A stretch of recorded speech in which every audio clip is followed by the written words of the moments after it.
嘅，都唔係好複雜，就係同我家婆有少少拗撬咁。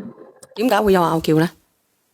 我家婆咧，佢依家想買咗間屋佢，我想你幫我勸下佢唔好買間屋。點解要買間屋啊？唉，點講咧？其實我同佢咧一直都有少少恩怨嘅。咩恩怨啊？點講咧？因為我同我老公結咗婚6年啦，咁我哋兩個咧都未生小朋友。咁呢段時間咧，其實呢幾年咧，我一直都喺度調理緊身體嘅。咁我咧就調理身體依家都有喺度做緊試管。咁我做試管咧，我老公一個月咧12,000噶嘛。我自己上班，但係我自己工資唔係好高嘅。我家婆咧就每個月都仲要問我哋攞2000蚊伙食費。嗰2000蚊，我想問下你嗰2000蚊伙食費咧係俾佢擠啊，定係作為你哋日常開支啊？一家人嘅？點講咧？即係佢嘅意思係話我依家同我老公未生 B 噶嘛，咁我同佢住埋一起，佢話要收翻啲伙食費。咁我同你講啦，小燕姐姐，咁佢係老師退休嘅，佢退休金都9000幾蚊噶啦。咁佢其實都唔使話硬係要收我呢2000蚊噶，即係收你覺得佢收咗呢2000蚊，佢就唔應該係咁樣？都唔係咁嘅意思。咁我正話我講咗，即係我老公佢每個月12,000到啫嘛，咁啊俾咗佢2000蚊，我老公自己要使3000幾蚊，得到我手得6000零蚊。雖然佢係6000幾蚊就俾咗我，但係我每個月都要調理身體，仲要去做試管，要去用好多錢噶嘛。明白。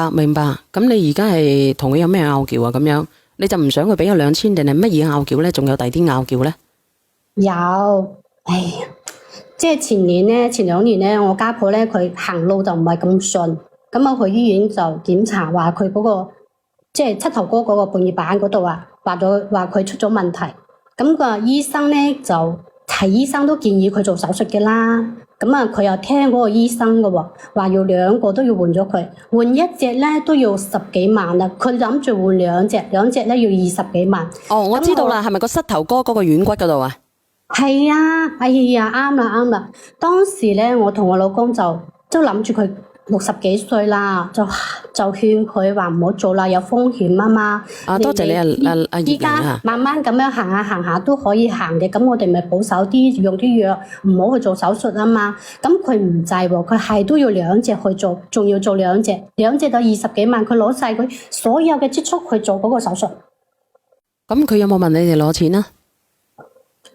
我哋都冇錢俾佢啦，因為我一直喺度調理身體，我又去做試管，我邊有錢俾佢啊？佢自己攞晒佢自己嘅積蓄過去嘅。咁佢攞晒佢嘅積蓄去做手術，咁我自己作為一個人，佢攞晒呢個積蓄走去做手術，醫翻佢自己係咪正常呢？係正常，但我哋都係作為仔女咁樣去幫佢，係手術都有風險噶嘛，係嘛？係手術都有風險啊！咁我哋諗住佢咁老人啊，60幾歲啦，唔好去擔呢個風險，或者係先做一個，係嘛？都可以啊，唔好2個一齊做啊！仲有我哋都問過醫生話可以唔做嘅，佢係都要去做。咁啊，當時我哋就同我老公喺醫院同佢嘈咗幾次。咁即係話你唔想佢做，但係佢一定要做，所以就嘈交。係啊，即係佢喺住院嘅時候，我哋又同佢嘈，我哋同佢嘈，咁啊嘈咗之後，大家都嬲爆爆，咁我同我老公後尾都冇去咯。你點知佢出咗院之後？即係佢做手術，你哋都冇去？佢做咗手術，我哋有去，但係後尾我哋就冇去啦。即係嘈嘅時候，嘈完之後，我哋就冇去啦。因為我哋大家都嬲啊嘛，費事見到又惹到佢啦，係話大家都唔開心。咁啊，佢出咗院之後咧，我哋依家。佢就叫我搬出去住啦。佢話當時咧，即係我同我老公結婚嘅時候，佢俾咗30幾萬俾我哋首期，仲要裝修埋套屋俾我哋嘅。即係你而家有間屋嘅。你而家除咗你同你家婆住個屋咧，你哋喺出邊都有屋嘅。係有，即係我哋結婚嘅時候，當時佢俾錢嘅30幾萬。而家咧都裝修好啦，但係因為咁多年咧，我哋一直都未生 B 啊嘛，咁我哋3個人都住埋一起。依家呢間屋咧係點樣？係我娘家嘅人，即係我媽同我細路喺嗰邊住。點解嘅？嗰邊咧啲學校咧就比較適合讀書啊嘛，咁我有個侄仔咧就係依家上緊小學嘅，咁我諗住我等我侄仔喺嗰度畢業之後，我哋就搬過去都唔遲啊。嗯，所以你一直同你家婆一齊住？係，即係我同我家婆一齊住，我阿媽咧同我細佬同我弟婦咧就住喺我自己間屋嗰度。佢依家嘅意思咧就叫我自己搬翻去自己嘅屋度住，就唔好俾我阿爸同埋我細佬住啦。咁我覺得都唔可以咁樣做，佢叫我哋走，我哋又唔可以唔走，係嘛？咁我帶住我老公同我老公出去出邊租屋住咯。即係你寧願租屋住，你都俾俾自己間屋，你阿爸爸同埋你細佬住。係，因為我始終係覺得嗰邊方便佢哋讀書啊嘛。咁你有咩好講啊？咁你自己走咗出嚟，你俾人哋住，你想講啊？你想講啲乜嘢啊？咁我原本咧就諗住等我家婆咧佢冇咁嬲，或者係佢知錯嘅時候咧，我哋再搬翻嚟住嘅。結果咧，你家婆知錯嗌翻你哋，你嘅意思係？咁我覺得佢，即係始終都覺得佢唔應該咁勢力咯，即係你諗住佢會知錯，你嘅意思係嗌翻你哋？我覺得佢唔應該咁強勢，係嘛？因為畢竟我係佢新抱，仲有個仔，我哋仲要去養個小朋友嘅，佢唔為我哋諗，我都要諗下以後個孫啦。咁我想問下你，佢知錯未？佢有冇向你道歉？哎呀，依家我連上嚟就係咁嘅原因啦。佢唔單止話冇呢啲，佢出咗院之後咧，就到處去唱衰我哋，就話我同我老公又唔孝順啦，又呢樣嗰樣。咁係咪真係唔孝順咧？我覺得我哋就唔係，我哋都係為咗佢嘅角度去着想嘅啫。叫親戚群係點樣？發晒啲親戚群係咪話你兩個衰？係啊，仲要係嗰啲鄰居啊，到處話，做咩你新抱同你個仔搬咗去住啊？咁佢見到啲鄰居又話佢我住院又唔過嚟照顧我呢樣嗰樣。我覺得佢咁樣去唱衰我哋有咩好處啊？對佢一個老人家有咩好處啊？都同埋佢個仔，即係我老公，佢喺單位度上班嘅。你講呢啲嘢唔係搞衰我哋？咁你講你都有你嘅道理嘅。係啊，咁大家一家人啊嘛，佢都唔使咁樣去外人嗰度講啊，呢度講嗰度講到我哋醜晒咁樣。點解會醜晒嘅？佢講嘅唔係事實咩？我覺得唔係咁咯，即係歪歪曲曲咯。佢本身係做老師嘅，希望個個都聽隨佢話咁樣。咁你覺得醜晒，講咗你而家啲現狀出嚟？係，所以我覺得其實我依家我真係好嬲，我哋大家都係一家人嚟嘅，佢根本都冇諗過呢啲後期嘅後面呢負面嘅影響，係嘛？你係好嬲，咁我想問下直播間嘅人咧，有冇老人家？你嬲唔嬲啊？你繼續講啊！直播間有冇老人家咧？咁你家婆咧60幾歲係咪？我想問下直播間咧60幾歲嗰啲家婆咧，你嬲唔嬲咧？聽到呢件事咁樣嘅發生啊，你又繼續講啊！咁啊，後期咧，佢又有2次，即係血管堵塞啦，跟住入咗院啊嘛，住院。咁其實當時我哋係想去嘅，我講埋先得唔得啊？當時我哋係想去嘅，咁但係佢個細佬咧，即係我哋嗰個舅父仔啊，喺群入邊鬧我話我同我老公點，我哋先冇去嘅，因為我哋想去探佢嘅時候，俾佢咁樣鬧，激死啦，仲要去到又係嘈嘅啫，所以我哋佢2次去住院，我哋都冇去睇。佢因為咩原因你住院啊？血管堵塞咗。即係佢第一次咧換菠蘿蓋嘅時候，你哋冇去睇，後尾有2次係血管堵塞，你哋都冇過去，就係因為佢舅父喺度搞屎搞棍。係啊。阿姐姐，我想問你咧，老豆老母係咪咁樣教你？我老豆老母教我好好啊，佢教我孝順老人家喎。其實我都係孝順佢啊。係佢自己喺度搞屎，搞嚟搞去啫。你啃老啊？你知唔知咩叫啃老啊？我作為一個係老人家同你講啊，我有咁嘅新抱啊，我一早賣咗間屋佢啊，我留翻請個工人唔好俾你做咩先？我依家冇啃老啊！你可能冇聽清楚我啱先喺度講乜嘢，我冇啃老，我只不過係話我依家我有做嘢，我嘅收入唔夠高。你一上嚟，你點樣為之啃老啊？係嘛？你可唔可以解釋下點樣叫啃老？我依家又有做嘢，我依家又有調理身體，同埋我依家又有去做試管。我依家做試管，你都係女人嚟㗎，你有冇做過試管啊？你知唔知做試管好難過㗎，好辛苦㗎？啊，明白。我都係為咗呢頭家好啫。咁佢作為家婆，作為女人，係嘛？佢都唔替我諗下，我都係為咗佢以後有個孫啫。你唔係為佢啊，姐姐，你生仔生唔生仔女咧，唔關佢事，係你同我覺得你個思維就唔啱啦。係女嘅係男嘅都想有自己嘅屋企，有小朋友，有後人嘅。對唔住啊，佢就應該，我都未講完我啲嘢。奶奶講，你唔聽人講嘢喎，我頭先聽晒你講噶咯噃，姐姐。咁我講完好唔好？咁你講埋佢先，等佢講埋佢先，卡文姐。佢依家嘅意思就係要買咗套屋，佢去住老人院。啱啱俾阿卡文講中咁啊！哎呀，我話俾你聽，佢即使唔買咗呢套屋，佢都夠錢，好冇？佢每個月有9000幾蚊，佢夠佢去住老人院啦。佢做咩要買咗套屋？再加上嗰套屋係2019年最高峰嘅時候買嘅，佢依家買到幾錢啦？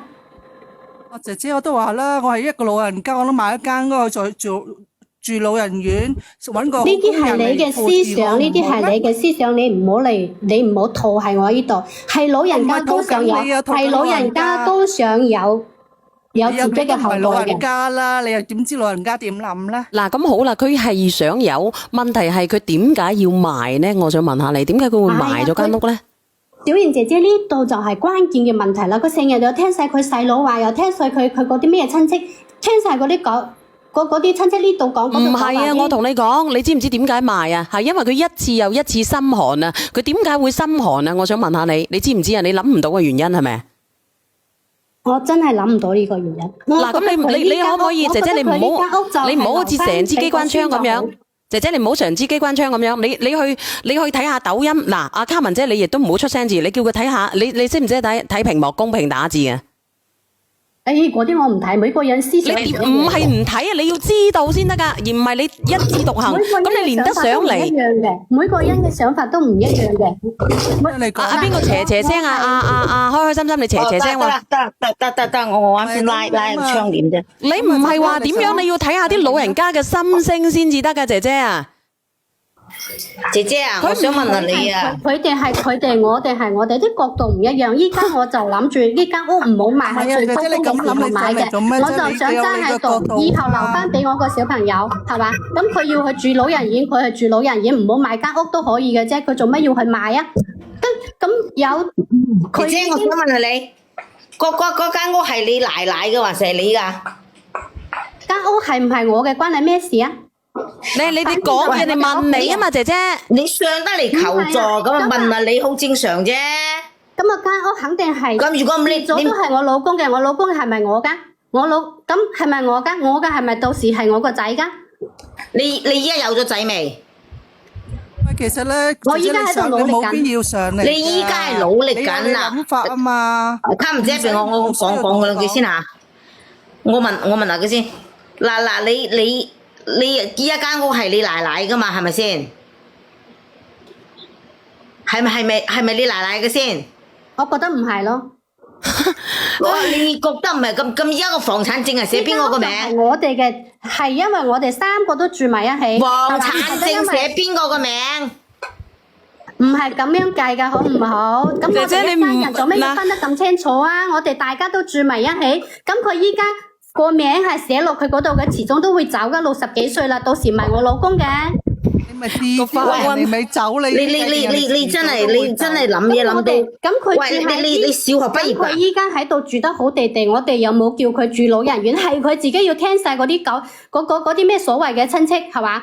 要去住老人院，你以為老人院好咩？你哋都去過老人院啦，係嘛？一入去一陣除，自己嘅屋唔住，仲要賣咗佢，仲要去住老人院學聽晒人哋嗰啲話。哎呀，仲喺度搞，你搞衛生嘅，你仲喺度發火姐姐。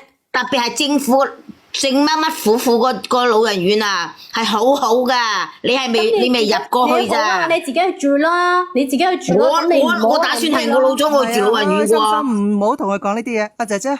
唔係我哋講一句，你對一句，咁你上嚟有咩意思？其實佢個心就係唔順咯，我同你講，佢連上嚟個心就係唔舒服。我想嚟嘅意思就係想叫阿小燕姐姐勸下我個家婆唔好去買呢套屋嘅。點解小袁你點樣幫佢勸啊？嗱，如果你家婆如果有入嚟我直播間嘅咧，我都可以同佢傾傾。但係咧，而家1:40啦，你問下佢得唔得閒？得閒嘅你都可以連，你睇下你自己有冇理？點解佢要賣呢套屋？佢就算有9000蚊，佢入到去佢仲要賣埋呢套屋。仲有啊，嗱，小燕姐姐，佢個電話咧，我可以俾你。你唔好講出嚟，你依家講出嚟，我封我號嘅嚇，你可以私下俾我回關我。我可以俾你，但係佢願唔願意我就唔知啦，因為我都已經同佢好耐冇聯繫過，佢成日都唔聽我哋電話，我哋見面都冇。咁佢點解唔聽你咧？佢唔係俾你迷惑住啊，佢係對你心寒啊！佢點解心寒啊，大佬？因為你自己諗諗，我作為一個老人家，心酸乜嘢？講到物無心酸緊啊！唔係我講個撞心嘅話，我作為一個老人家。我半月版我有事，你覺得貴嘅，我自己出錢，你都唔願意俾我去睇，你去同我嘈。我唔係覺得佢貴，我係覺得佢為咗佢嘅身體着想。如果佢兩個都做咗，佢係有風險噶，兩個都企唔起身咁啊，點算啊？到時唔會嘅，我同你講，而家呢個情況好成熟嘅姐姐，好成熟噶。我個前奶奶舊年先做咗一個半月版，係手術就有風險，冇可能。咁依家活着都有風險噶啦。姐姐，今日都唔知聽日會唔會死噶啦？呢樣嘢，你咁樣講嘅就。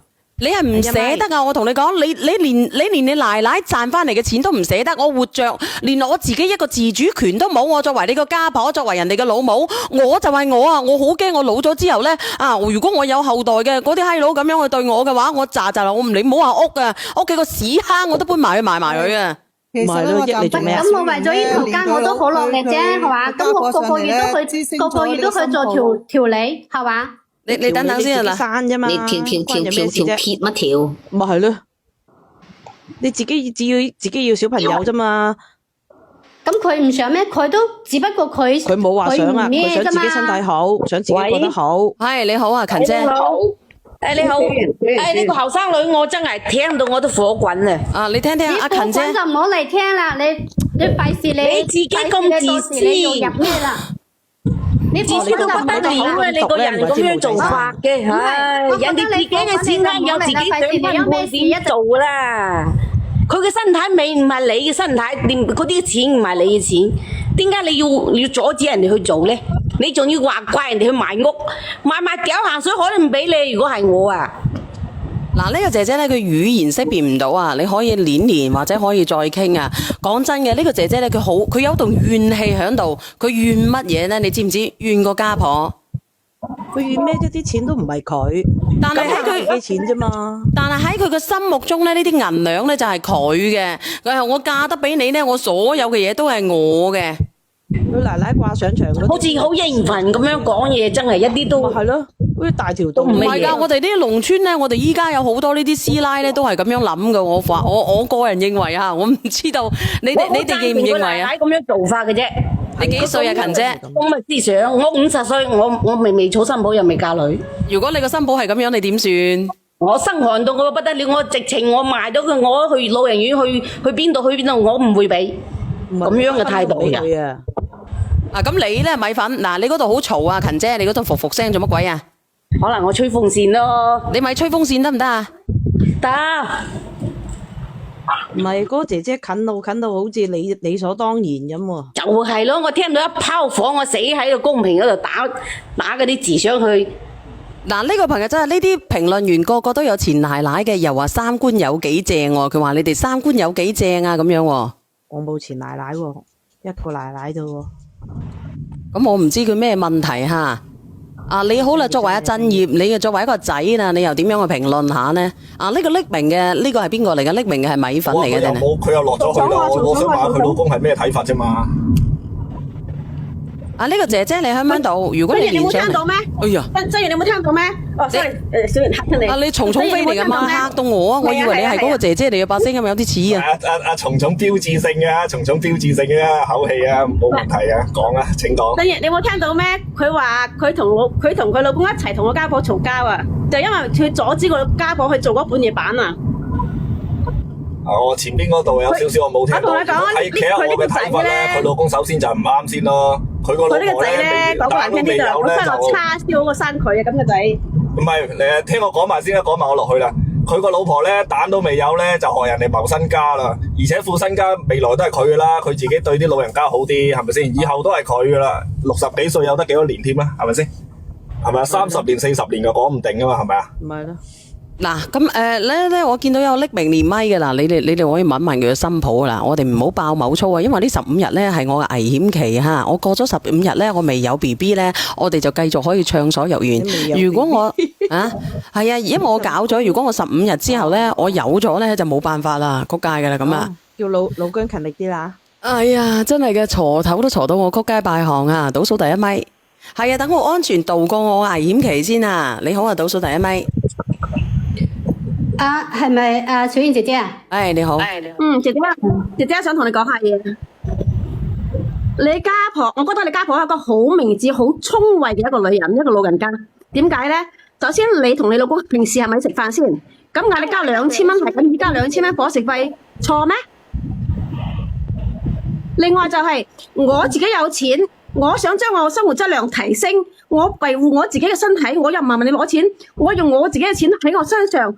去令到我生活質量係好嘅，有問題咩？我又問你攞錢。咁嗱，你哋等等先，我想問下直播間有50幾個有5000人啊，我有超過50歲嘅啊，準備做家婆嘅或者做咗人哋嘅家婆嘅，打個1啦，打個1啦，快啲啊！有冇人出聲啊？嗰啲閪佬全部瞓晒係咪？嗰啲三姑六婆。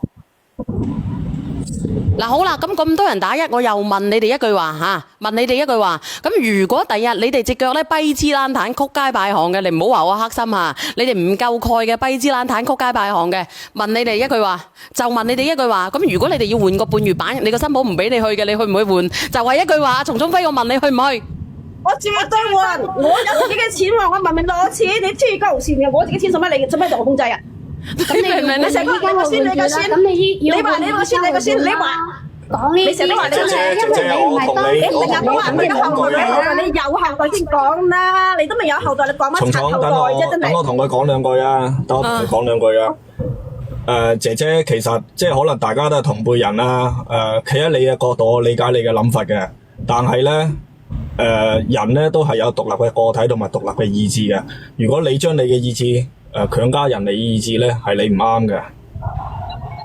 佢強加係因為佢覺得佢60幾歲啦，佢覺得啲錢哪嚟啦？我咁辛苦喎。小袁姐姐，我話俾你知啊，人始終都要死㗎啦。咁唔通就係唔使活啊？癲嘅你都向死而生㗎，係咪先？嗱，佢仲認同你啊，下邊嗰個佢話咁咪係咯，咁啊死唔死？正話佢講嘅嗰句我係認同嘅，佢話佢住老人院。你聽我講，你未聽得我明我講乜嘢啊？人都係向死而生，每一日都要活得更好噶。我生病，我肯定要睇噶。我嘅人生係我自主噶嘛，啱唔啱啊？我冇唔俾佢睇啊！咁我哋係專業問題就係我用我嘅錢啫喎，我用我錢養我條命。一個過嚟，即係我嘅人生係我自己做主噶嘛，唔係建立喺你嘅意志之上啊！你明唔明我講咩啊？你咩？啲錢係我揾嘅，姐姐就咁簡單。有咩學歷關你咩事啊？你哋個個都好似嚟咩？嗱，你又話唔睇，你想冇想乜嘢？你亦都理解唔到人哋想講咩嘢，所以我就問你咩學歷咯。嗱，我同你講，你一開始你話唔想去睇呢個直播間嘅評論，你自己咧又偷睇呢個直播間嘅評論。其實呢個女人心胸好狹窄㗎，我覺得人冇三尺高。嗱，呢個唔係我講㗎，我作為講你先係狹窄啦，因為我本身就唔係咁樣諗。冇嘢，我講大話説話啫，我聽到你講，然之後我再評論你啫，你自己講出嚟我評論。老人家唔係為咗自己嘅仔女去着想㗎，佢依家用晒所有嘅錢，咁佢到時有咩事係咪我哋要照顧佢啊？如果我真係人哋有退休金㗎，我有9000蚊一個月一個過嚟唔好七嘴同埋巴士，一個過嚟啊，兄弟姊妹啊！人哋有退休金，使乜靠你啊？你諗下我而家連死都靠唔到你啦！最後我同你講多句，姐姐，如果一個老人家如果要去到老人院，想去到老人院咧，就對你係何其失望咧？我覺得佢去老人院啊，先係最錯㗎。你去到老人院，冇嘢啊，佢錯係佢自己嘅選擇喎，亦都唔關你事喎。嚇都嚇死佢啦，係嘛？今日佢可能聽日佢都想走啊，唔好話。你以為老仲人院有一樣嘢啊，姐姐，我再奉勸多你一句啊。你哋自己去住啦。老人院好唔好係佢自己選擇嘅事，係佢自己選擇嘅。唔係你選擇。即係從所以佢講到家陣，佢自己都仲未明白佢有咩問題。你家婆任何選擇，只要係損害你嘅利益，佢都係唔啱。姐姐啊，只要喺你呢一度任何選擇到佢嘅利益，你嘅利益，佢就唔啱。佢用佢嘅錢去醫自己又話唔啱，佢去賣屋去住老人院又話唔啱，嗌你交2000蚊伙食費，你又話佢唔啱。唔係米粉，仲有一樣嘢啊！呢個姐姐最致命嗰樣嘢係咩咧？佢嫁到嚟呢頭家，佢蛋都未有，喺度牙斬斬。我同你講啦，走啦。我同你講，犀利嘅家婆咧，你一早就唔響度啦，就係因為佢講文明，佢係一個好嘅人民教乜嘢師。人哋唔想同你鬥。我覺得佢家婆咧，我落去啦，我頭腦好有啲事。啊，好嘅。老人家，你老下就要聽啲後生話，又唔聽。我依家同你哋喺度講，你哋個個都當晒自己係正義，當晒自己我媽媽今年78歲一樣。你聽我講，我媽媽今年78歲。你哋講出嚟睇下，呢啲同學歷有關係嘅咩？呢啲同你學歷有關係咩？學歷可以攞嚟嗰啲照顧老人家咩？可以做孝順咩？你同我講，嗱，聽講。我媽媽78歲。你係我邊個啊？做咩聽你講啊？姐姐，咁你連上嚟把撚咩？唔聽落去啦，你咪拉落去啦。你唔聽咪拉落去咯。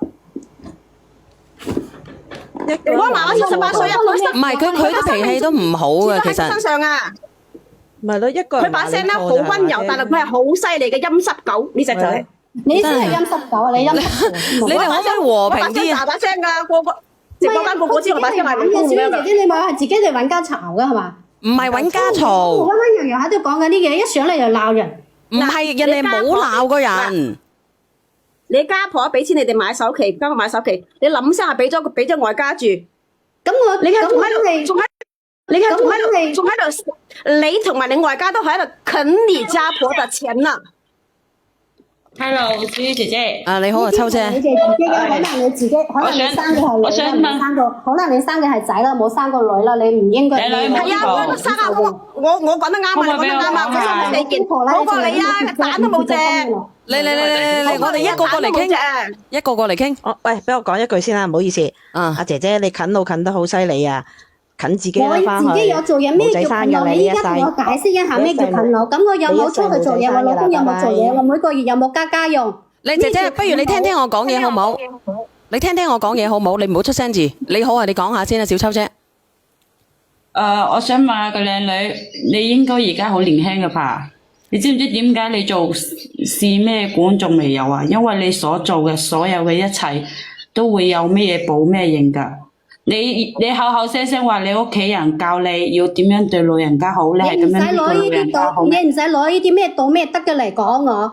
我身體我同你講身體唔舒服係我身體嘅原因。但係你唔使喺度咩道咩因咩果。都轉彎啦，見到你咁衰門口。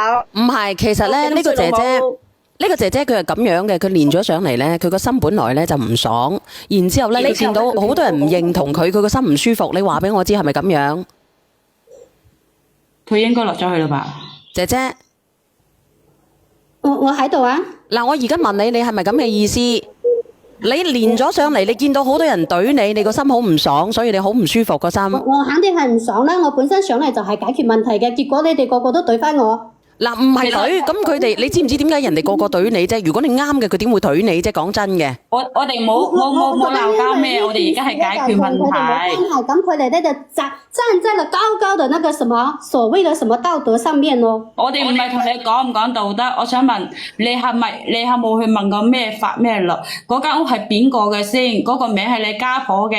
就算佢要賣，你叫佢冇賣，人哋係有權利可以分配嘅喎。咁佢自己知㗎，佢而家無可奈何啫嘛，你明唔明啊，秋姐？無奈何，所以你冇辦法嘅喎。再加上人哋係俾咗錢你哋夫妻嘅財產係另外一套屋，你家婆要賣嗰套屋，你係無奈何，人哋中意點樣就係點樣。再加上你知唔知咩叫老人家？老人家就係要佢中意點樣做，你身為嘅年輕人只可以支持。默默支持，乜嘢都唔可以講，就係咁簡單。嗱，咁好啦，你講咁多，我就唔認同喎，我唔認同你話默默支持，咁佢真係有錯，你就將佢錯到底咯喎，係嘛？你明明知道呢套屋買咗就蝕幾十萬嘅，你仲要支持佢去賣啊？咁點解都要去賣咧？呢間屋係邊個買嘅？佢蝕幾十萬關你咩事？人哋嘅錢我中意蝕就蝕，關你咩事啊？呢個錢到時就係我老公嘅錢，我老公嘅錢就係我以後我自己嘅。唔好拍台，唔好拍台，靚女，唔好拍台。你講嘢唔好拍台，因為我唔知道你痛嘅，你抱得幾大力。佢依家就聽信佢親戚嘅嗰啲所謂嘅好説話，咁我就唔咩啦，就覺得我哋呢啲，覺得我同佢個仔都係喺度貪佢啲咩咁樣。咁你真係貪佢啲乜嘢啊嘛？係咪？點樣講咧？你呢啲就係事，你講所有嘅嘢就係一個字貪字。你可以另外一種，你想為佢好，你可以另外一種方法同佢講。你唔好處處都，你知唔知你而家所講嘅嘢就係一個字，咪，所有嘅一切都係關於個咪字嘅。你如果俾着人哋同你咁樣講，你都會覺得唔爽啦。我同你講，我同我奶奶同我老公點樣，我哋閂埋門都係一家人。佢哋嗰啲親戚係咩人啊？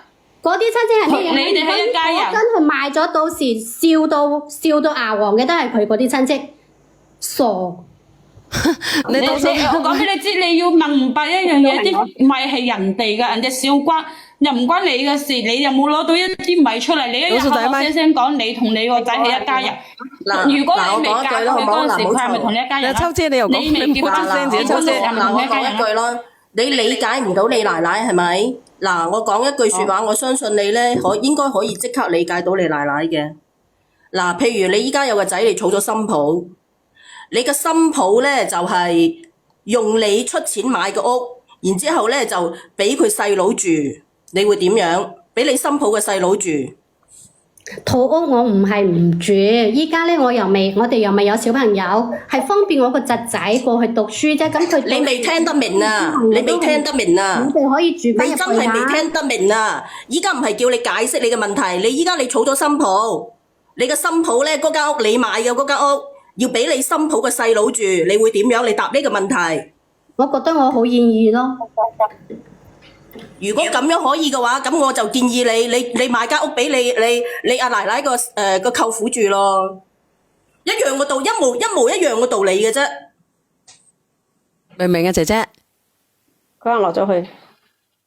嗱，連唔連得到你？我覺得你啱嘅，你應該叫佢咧買。我啱先正想講咧，叫佢買間屋俾佢個家婆嘅舅父住先啊。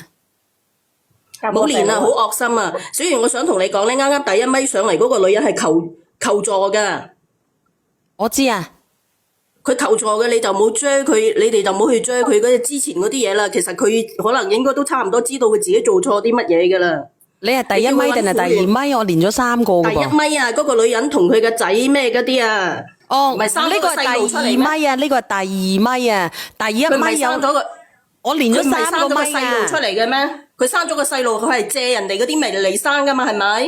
佢呢個係第二咪啊。係啊，佢上嚟求助嘅。佢啱啱話佢個仔已經係唔俾家用啦，話出去搵個女係咪啊？係啊，佢嗰個狀況咧，佢係亂咗，我彈咗我槍啊！人哋 check 到我講乜嘢？呢個女仔咧，佢應該係比較佢唔係一個大奸大惡嘅人，但係佢心理扭咗曲啦。但係佢依家已經到咗呢種地步，佢上嚟係求助嘅，因為佢個仔依家唔俾生活費，佢可能生活又比較困難。佢應該唔會困難嘅，因為佢應該唔會困難嘅。你哋啱有冇聽到啊？佢係好似係賣咗個鋪位定係點樣去做試乜嘢館嘅？佢應該有啲錢嘅。咁你唔俾佢做晒啊？咁我真係唔清楚喎。佢啱啱講咗最後嗰步，因為咧成個故事我冇聽晒嘅，因為我啱啱咧我就去咗做嘢，但係咧佢喺後面講咗上嚟嘅咧就話，即係佢個仔咧就出咗去打工，認識咗個女朋友，冇俾家用翻嚟。咁佢講得呢句說話，你都知後邊係乜嘢啦？嗯。喂，你有冇聽到我把聲咧有感冒啊？你感咗冒啊？我聽到啊。佢如果佢再連上嚟個私聊你叫佢揾婦聯幫助，但係冇講話即係嗰啲嘢咯，就講話即係識到一個唔好嘅男朋友呃咗佢，然之後乜嘢咁啊睇下婦聯可唔可以幫佢揾到份工咯。起碼都50噶佢啊。 40嚟啊嘛，嗱我同你講啊，咁佢嗰個情況，你話揾唔揾工，我唔了解佢有冇工做啊。咁如果佢有工做咧，佢淨係想挽回翻個男仔咧，咁點算咧？我聽佢上嚟應該唔係挽回嗰件事噶啦，係咪啊？佢講到我就覺得佢係會挽回翻呢個男噶咯。咁如果挽回翻呢個男嘅，佢就其實係害咗個男噶咯。講真嘅。本來咧，佢應該咁樣嘅年紀，佢就唔應該做呢啲咁樣嘅事，而且佢而家係扭曲咗。如果佢上到嚟，佢話挽回佢個仔嘅咧，你就直接同佢講，你做唔到啲扭曲嘅事，你就將佢 cut 落去。但係如果咧佢上嚟，佢係求助嘅生活上有困難嘅，你叫佢揾婦聯睇下，唔好幫佢揾到份工。會啊，我都會幫佢問啊。或者你私聊我咧，亦都可以嘅。講真啦，你叫佢，因為我覺得佢後尾講咗，佢話佢依家佢應該係冇生活來源，因為養一個小朋友係其實壓力好大嘅，因為佢要湊佢又要去做嘢。你睇睇佢哋有聽過呢個情況啊？佢話佢想挽回翻個男仔，佢而家呢個男仔咧又出咗軌，其實都唔係叫出咗軌，係光明正大揾咗第二個女朋友。呢個男仔唔會回頭啦，佢知道咧呢份愛係扭曲的愛。好，你發唔發覺依家啲人好似變咗種咁樣嘅？我唔變種啊，變態啊，法官。我話俾你聽咧，好似早段時間翻去嗱，我問我老豆，我話點解依家你種啲番薯咧同以前啲唔一樣嘅？依家種啲番薯真係唔好食嘅喎，好容易生沙虱係咪？你聽我講埋先啦，我老豆話嗰啲種仲係之前嗰啲種，佢話都係咁樣種，但係咧依家啲番薯係變咗種，咪唔好食咯咁樣。咁都唔係嘅，只係我哋咧嘗過嘅東西咧，同埋以前嘅東西唔同啦，所以你就覺得呢個番薯唔好食啦。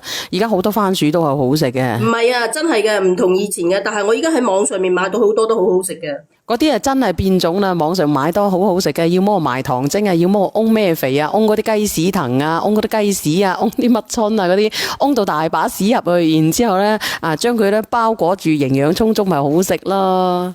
唔係，粵西嗰啲沙地嗰啲幾好食嘅。粵西沙地啊，咁我反正我就冇有知啦，我就覺得咧番薯都係咁樣嘅味道嘅啫，差好遠噶。